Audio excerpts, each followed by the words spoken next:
Programang ito ay rated SPG, striktong patnubay at gabay ng magulang ang kailangan. Nakatuon nga ngayon ang atensyon ng mga kabalyero sa pagganti kay Tanggol. Ipapadukot ni Pablo si Bubbles at pagsasamantalahan niya ito. Gusto niyang ipakita kay Tanggol na kaya niya talagang makuha ang kahit anong gustuhin niya. Hindi pa makokontento si Pablo kaya raratratin nila ang bahay nila Bubbles. Gusto niyang tapusin na si Tanggol at Bubbles. Kaya mapipilitan sila Tanggol na magtago at lumipat ng tirahan para magtago. Mas delikado tuloy ang sitwasyon nila Tanggol ngayon kesa nung nakakulong sila.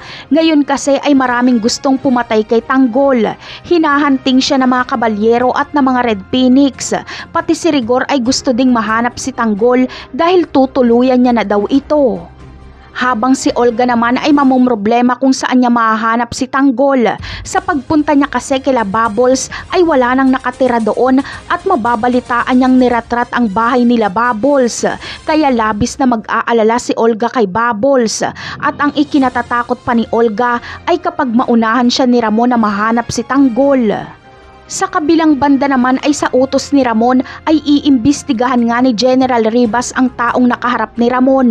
Ngunit ano kaya ang magiging resulta ng imbestigasyong ito?